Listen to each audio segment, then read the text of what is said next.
Asante sana wadhamini wetu. Na sasa kwako Dennis Mwasalanga kutoka studio zetu za jijini Dar es Salaam. Asante sana Wambura Mtani ukiwa Mwanza, Tanzania. Habari asubuhi kwako msikilizaji popote ambapo unategea sikio. Leo ni siku ya milima duniani, ni Desemba 11, 2012, lakini pia tunaelekea mwishoni mwa mwaka 2012 kukaribisha mwaka 2013. Shirika la umeme Tanzania TANESCO linaazimia kupandisha umeme kuanzia kutoka asilimia 155 hadi kwa asilimia 155 kutoka 141 ambayo ilikuwa ni bei elekezi kuanzia katikati ya mwaka jana 2011. Magazeti mengi siku ya leo, Mwananchi hapa limeandika wadau waigomea TANESCO kupandisha bei ya umeme. Jambo Leo limeandika ombi la TANESCO kupandisha bei la pingwa, na Mtanzania pia nalo linanadi kwamba TANESCO wapingwa kuongeza bei ya umeme. Majira ni gazeti huru la kila siku, nalo limeandika habari kuhusiana na TANESCO na matangazo hapo ukurasa mbele, taarifa kwa umma. Lakini moja kwa moja nikianza kuangalia habari namna ambavyo zimepewa uzito, wadau mbalimbali wamepinga ombi la shirika la umeme Tanzania TANESCO kuongeza bei ya nishati hiyo kwa asilimia 155 ifikapo Januari mwakani, yani 2013. Pamoja na mambo mengine, wadau wao wamesema si wakati mwafaka sasa kwa TANESCO kupandisha bei ya umeme, kwani bado ina fursa ya kutosha kujikwamua katika matatizo yake, ikiwamo usimamizi wa rasilimali zake na kuboresha huduma kwa wateja. Na kusomea katika gazeti la Mwananchi, lakini kwa maandishi makubwa, habari ambayo inaongoza inasema RPC apigwa mkwara, afuta mkutano wa Chadema. Ni Kenyela wa Kinondoni alitoa kibali Chadema kufanya mkutano Sinza CCM, walipomjia akaufuta. Habari inachapishwa kwa refu katika ukurasa wa 4. Inasema kamanda wa polisi mkoa wa kipolisi wa Kinondoni Charles Kenyela juzi alivuruga mkutano wa Chadema uliokuwa ufanyike katika viwanja vya Sigara vilivyopo Sinza B, Dar es Salaam, baada ya viongozi wa CCM wa tawi la eneo hilo kupinga, wakisema ukifanyika utasababisha uvunjifu wa amani. Mwananchi linaandika kwamba RPC apigwa mkwara, afuta mkutano wa Chadema. Habari nyingine katika ukurasa mbele inasema rufani ya Zombe kunguruma leo Dar es Salaam. Habari kwa urefu katika ukurasa wake wa 4. Msikilizaji, habari kwa ufupi inasema kwamba rufani ya kesi ya mauaji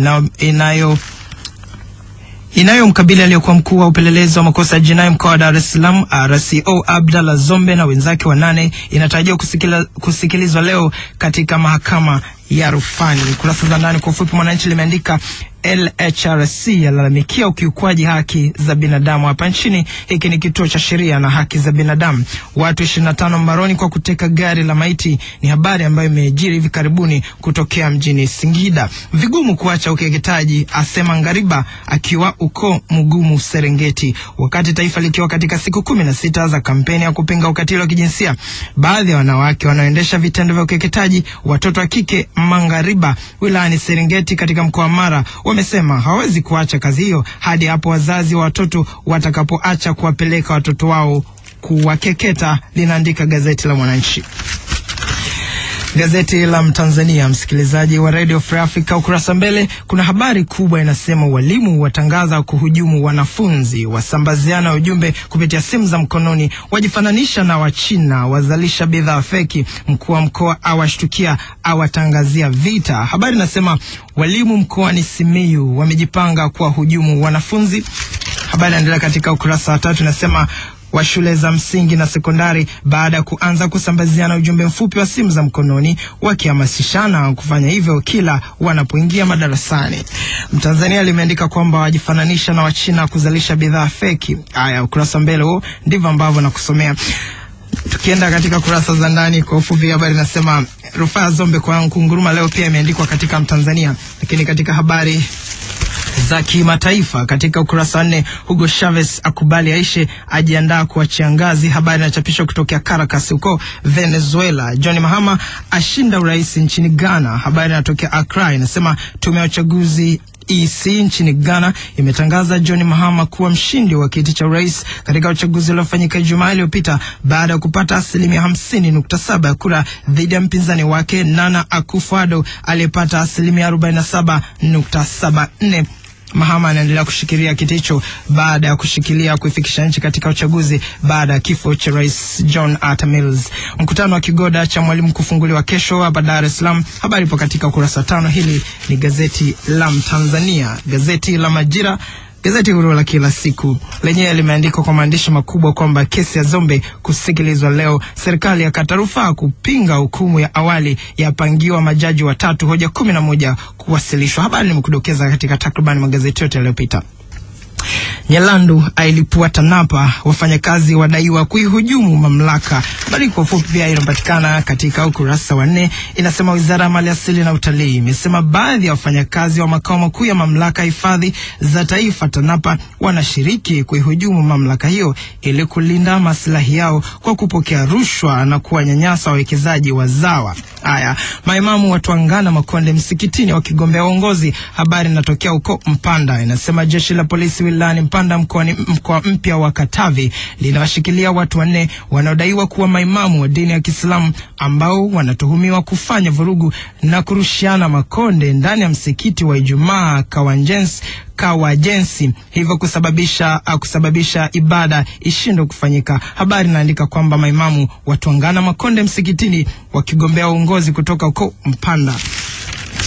Hili ni gazeti Majira, gazeti huru kila siku. Narudi katika ukurasa wa 2, habari za kimataifa. Ushindi wa Rais Mahama wapingwa. Pia ni chama cha upinzani nchini Ghana kimepinga matokeo rasmi ya uchaguzi mkuu wa urais ambayo yamempa ushindi Rais John Mahama. Rais Morsi alitaka jeshi kudumisha amani. Hili ni gazeti la Majira. Habari za kitaifa zikiendelea. Raia wa Rwanda waingia Tanzania kuomba hifadhi. Pinda kuanza ziara siku 13 Katavi. Huyo ni Waziri Mkuu Bwana Mizengo Pinda leo anaanza ziara siku 13 katika jimbo la Katavi la Mlele mkoani Katavi kwa kutembelea kata zote za wilaya hiyo, kufanya mikutano ya hadhara na kukagua baadhi ya miradi ya maendeleo. Msikilizaji, inarudi katika gazeti la Jambo Leo, sauti ya jamii. Polisi wanasa majambazi waliopora maiti na fedha, walikuwa wakijitapa mitaani kula fedha za jeneza. Habari yenyewe kwa urefu inachapishwa katika ukurasa wake wa 4.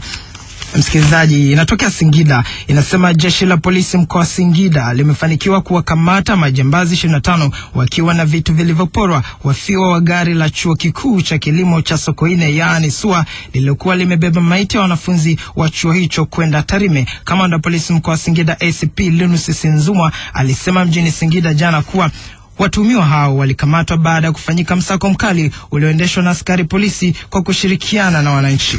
Wanajitapa mtaani, limeandika Jambo Leo. Haya, zimwi la rushwa sijui laweza kufananishwa na mnyama gani? Pinda anasema rushwa imekithiri. Ni Waziri Mkuu Mizengo Pinda ndio anasema kwamba ipo zaidi ya chaguzi hasa ndani za vyama vya siasa, uchaguzi mkuu na katika taasisi ambazo viongozi wake wanapatikana kwa njia ya uchaguzi, ndipo ambapo Waziri Mkuu anasema rushwa imekithiri.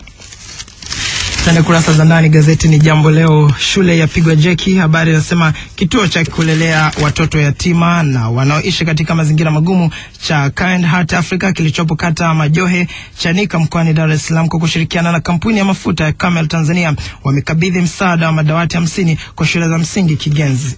50 tu. Haya, ukurasa wa 2 imeandika Kinana tumedhamiria kutumikia umma. Huyu ni katibu mkuu wa Chama cha Mapinduzi CCM ndio anasema wamedhamiria kutumikia umma. Na kusomea katika Jambo Leo. Tukienda kurasa za ndani, Shinyanga kinara ndoa za utotoni. Huu ni mkoa wa Shinyanga umetajwa kuwa ni mmoja wa mkoa nchini inayoongoza kwa ndoa za utotoni na vitendo vya ukatili wa kijinsia, hali ambayo inachangia kasi ya maendeleo kuwa ndogo miongoni mwa wakazi wa mkoa huo. Haya, wasikilizaji wa Shinyanga, mnasikia hii. Ngariba